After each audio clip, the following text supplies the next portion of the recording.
नमस्कार साथियों, मेरे चैनल में आप सबों का स्वागत है।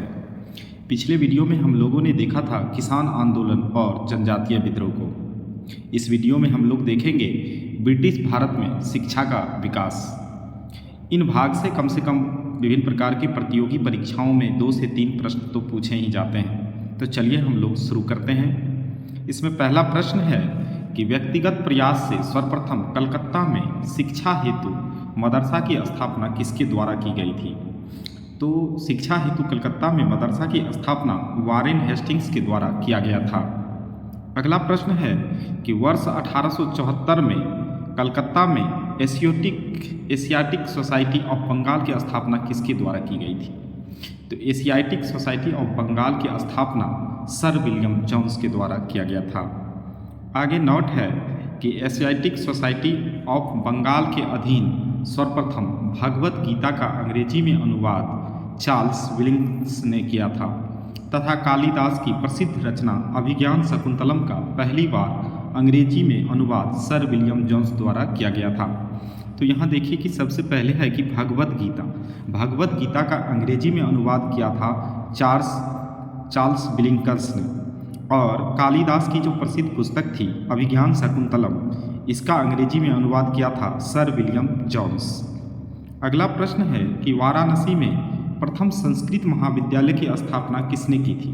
तो वाराणसी में संस्कृत महाविद्यालय की स्थापना जोनाथन डंकन ने किया था। अगला प्रश्न है कि वर्ष 1800 में कलकत्ता में असैन्य अधिकारियों के प्रशिक्षण फोर्ट विलियम कॉलेज की स्थापना किसके द्वारा की गई थी?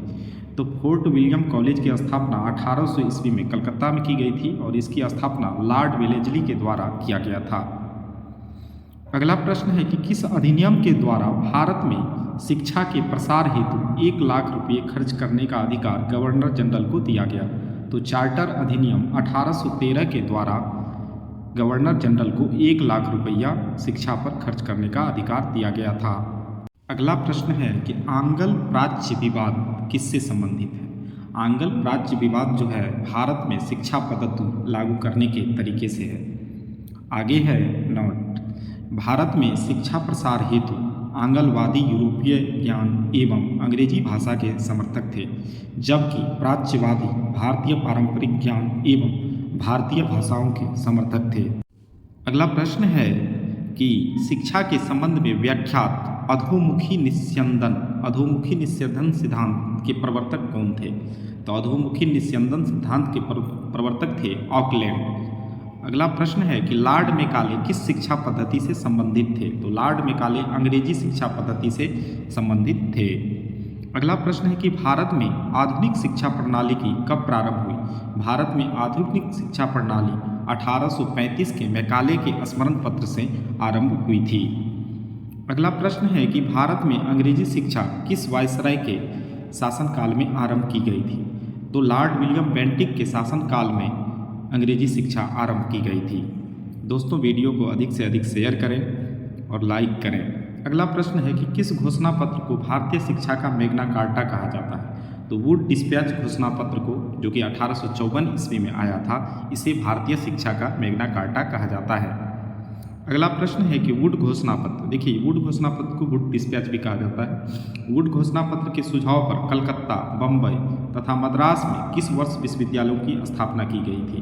तो ये वर्ष 1857 ईस्वी में किया गया था। आगे नोट है कि मनुस्मृति वह प्रथम ग्रंथ है जिसका अनुवाद सबसे पहले संस्कृत से अंग्रेजी भाषा में एक कोड ऑफ जेंटू नॉलेज के नाम से प्रकाशित हुआ था।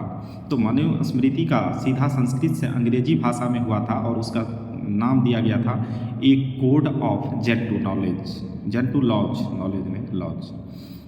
अगला प्रश्न है कि पेरिस स्थित रॉयल एशियाटिक सोसाइटी की सदस्यता किस भारतीय को प्रदान की गई थी? तो रॉयल एशियाटिक सोसाइटी की सदस्यता माइकल मधुसूदन दत्त को प्रदान की गई थी। अगला प्रश्न है कि बम्बई में प्रथम महिला विश्वविद्यालय की स्थापना किसके प्रयासों से हुई है? तो बम्बई में प्रथम महिला विश्वविद्यालय की स्थापना D.K. कर्वे के द्वारा किया गया था। अगला प्रश्न है कि भारतीय विश्वविद्यालयों में धार्मिक शिक्षा के लिए किसने प्रबल रूप से वकालत की थी?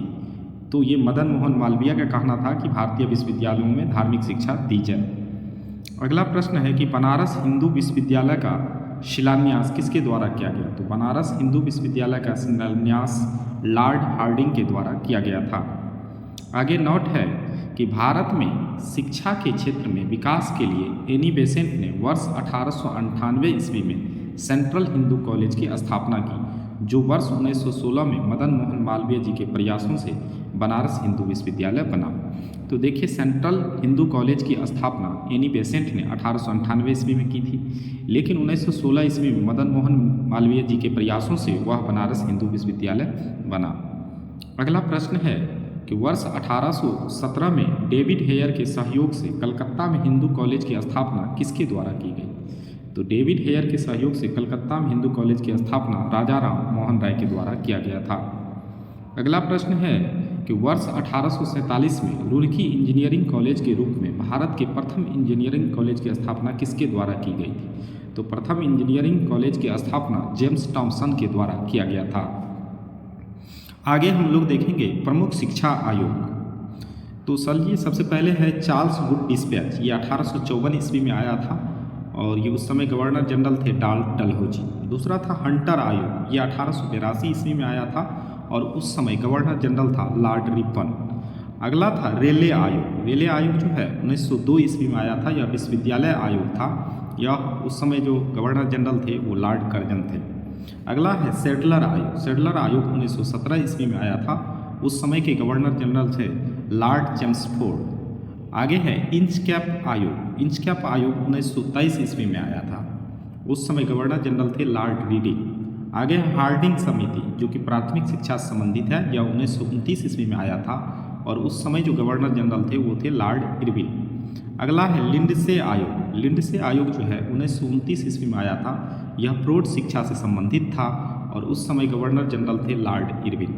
अगला है सार्जेंट आयोग। सार्जेंट आयोग जो है 1944 ईस्वी में आया था और उस समय गवर्नर जनरल थे लॉर्ड वेबेल।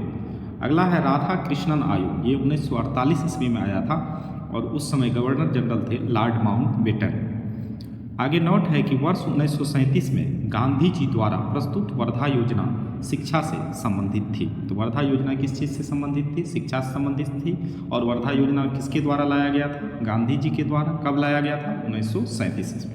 धन्यवाद दोस्तों, वीडियो अच्छी लगी वीडियो को लाइक करें, हमारे चैनल को सब्सक्राइब करें और वीडियो को शेयर करें। फिर मिलते हैं हम लोग अगले वीडियो में अगले टॉपिक के साथ। धन्यवाद।